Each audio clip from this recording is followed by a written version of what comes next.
In a quiet corner of the intellectual world, far from the ivory towers of academia and untouched by the spotlights of mainstream science, there exists a man whose mind bends the edges of reality itself. His name is Christopher Michael Langan, and many consider him the smartest human alive, boasting an IQ estimated between 195 and 210. But this isn't just a story about intelligence. This is about a man who has stared into the structure of the cosmos and emerged with something far more disruptive. A theory so powerful, so complex, and so forbidden by traditional science, it was almost erased from public consciousness. Yet it persisted, because truth has a strange way of echoing, even when no one wants to hear it. Langan didn't come from elite institutions. He worked as a bouncer, a laborer, a rancher, and yet, in between his shifts, he was constructing a theory, one that would challenge physicists, philosophers, and theologians alike. A theory that said, the universe is not just governed by intelligence, it is intelligence. Not metaphorically, not spiritually, literally. He called it the CTMU, the Cognitive Theoretic Model of the Universe, a framework that dared to claim that reality itself is structured like a mind that contains all of us, and that we, in turn, co-create. But why hasn't the world heard more about him?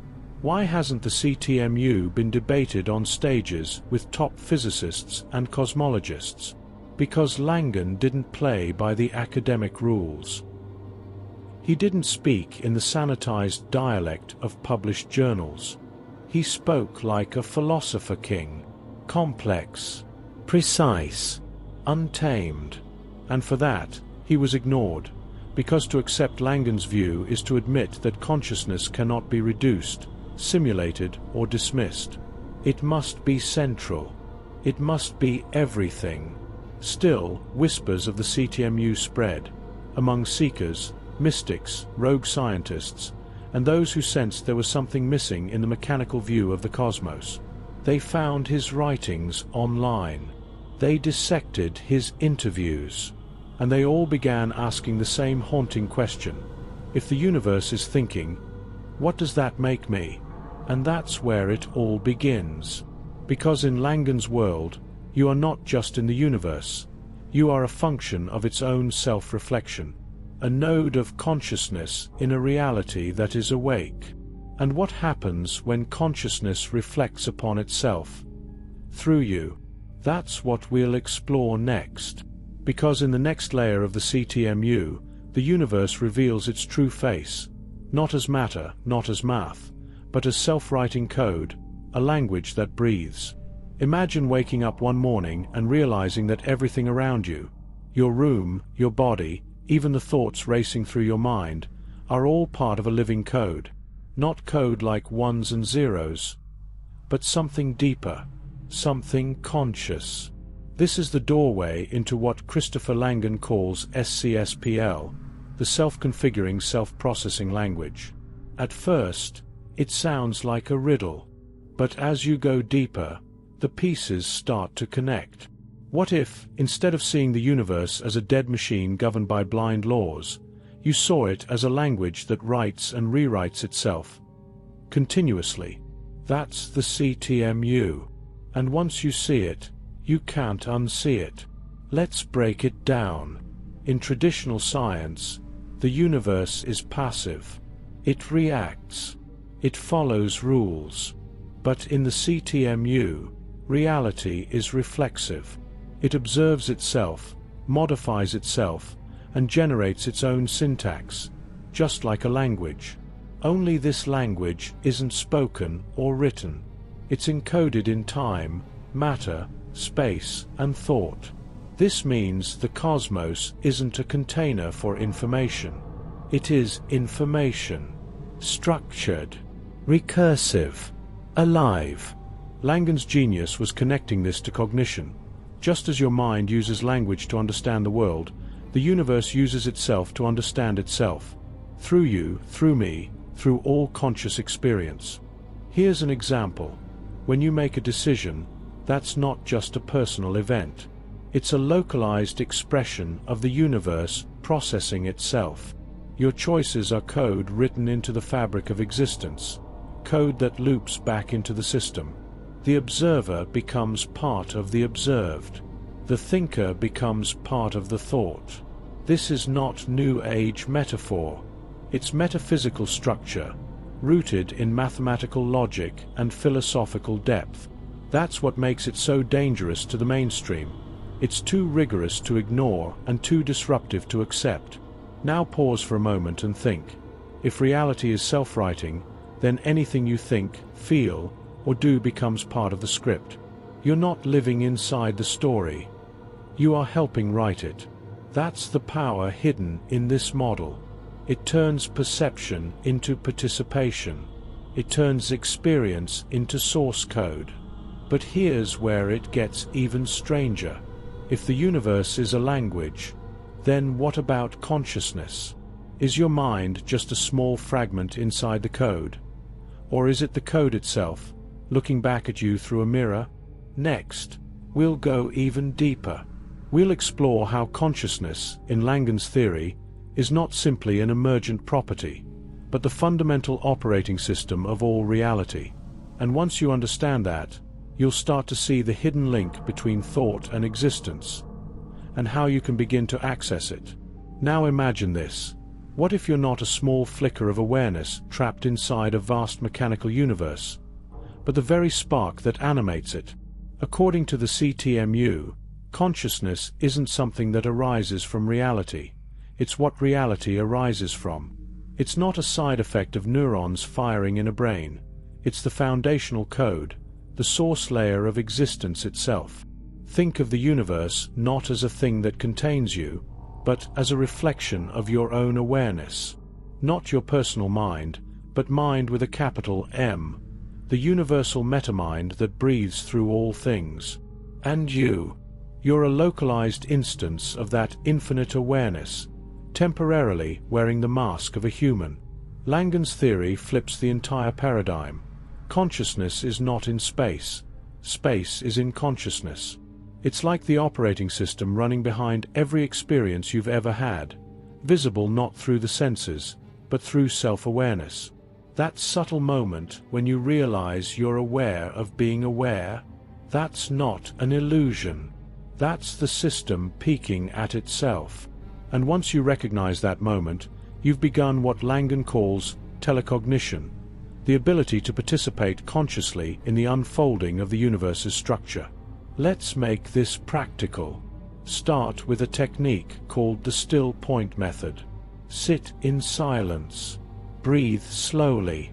Then ask, who is the one observing this breath? And hold that question, not intellectually, but intuitively. What you'll notice is a shift, a sense that you are the field itself, not just the thoughts moving through it. This technique isn't about relaxation. It's about piercing the veil. You're not calming the mind. You're watching the operating system behind the mind become aware of itself. The ancient mystics called it samadhi. Langan calls it reflexive consciousness. And both point to the same truth. You are the observer and the observed, the thought and the thinker. This means something radical for your daily life. Every intention you hold, every belief you repeat, is not just a thought. It's a directive to the system. The universe listens because it is you. That's why certain meditations, visualizations, and focused affirmations don't just work psychologically. They actually reshape your reality over time. You're not bending some external universe. You're scripting reality from within. And if you can do that, then what's stopping you from rewriting everything? In the next section, we'll explore a theory that borders on the forbidden. A theory that says we might not be living in a universe at all, but in a reality that simulates itself through self-perception. This is where CTMU brushes against simulation theory, but goes somewhere far more mind-altering. What if I told you we are inside a simulation, but not one built by machines or aliens or advanced civilizations? Not a digital matrix, but something far stranger, far more elegant. According to Christopher Langan and the CTMU, Reality is a self-simulation, a universe that doesn't just exist. It generates itself through a process of continuous self-perception. It observes itself, computes itself, and evolves by reflecting itself inward, like a recursive mirror with no beginning and no end. This isn't science fiction. It's a metaphysical architecture that explains why the universe seems fine-tuned, structured, and deeply intelligent, because it is. Langan calls this reality theory, and within it, the simulation hypothesis takes on a whole new meaning. Unlike Elon Musk's idea that we're in some ancestor simulation created by future humans, Langan suggests that the simulator is the simulated. There's no external player.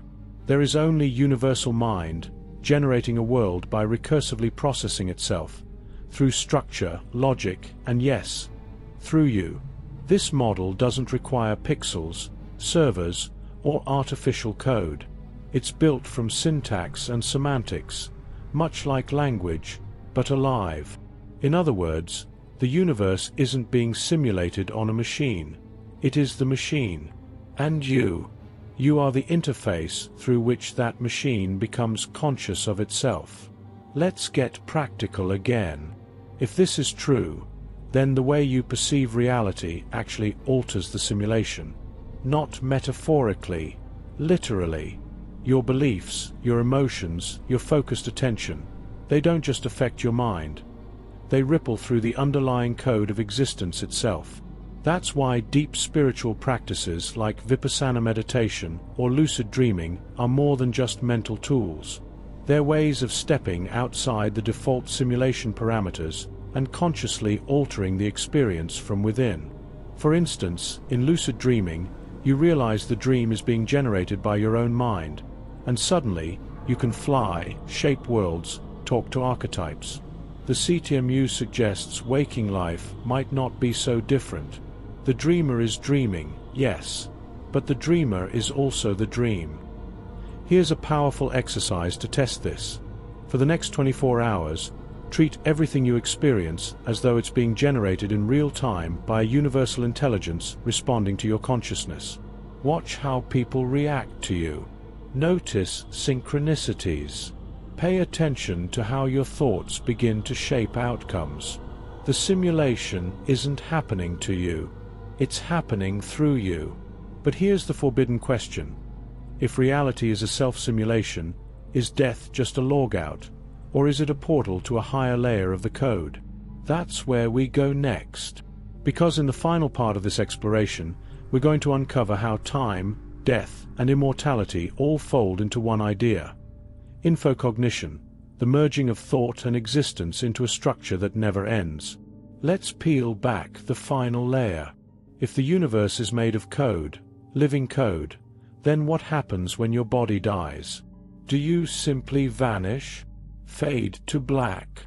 According to Christopher Langan's CTMU, the answer is far more profound and unsettling.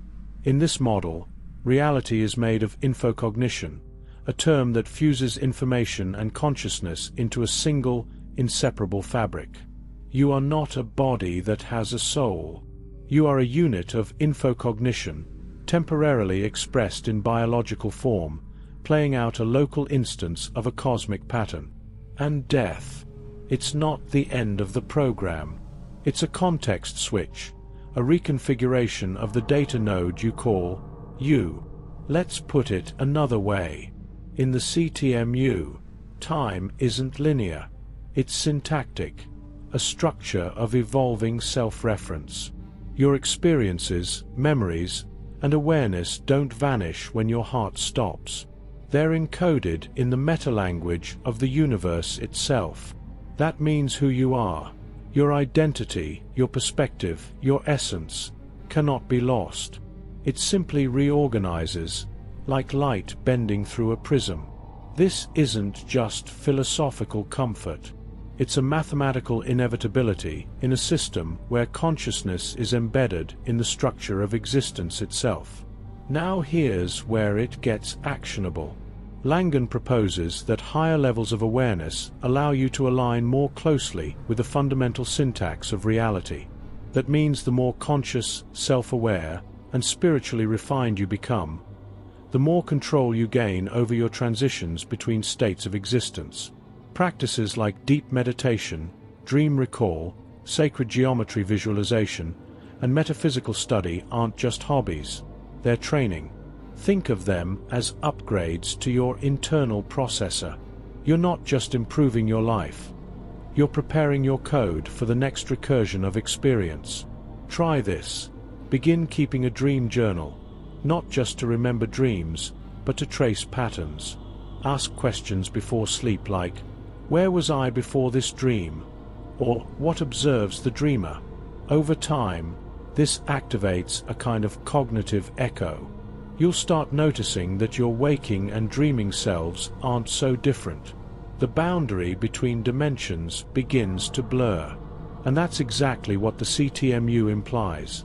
The universe is layered, recursive, and designed for cognitive continuity. So no, death isn't the end. It's a fold in the code.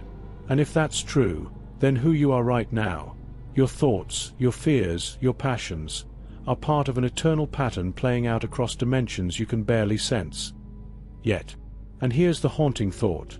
If your consciousness survives the body, and reality is shaped by mind, then what kind of world are you programming next?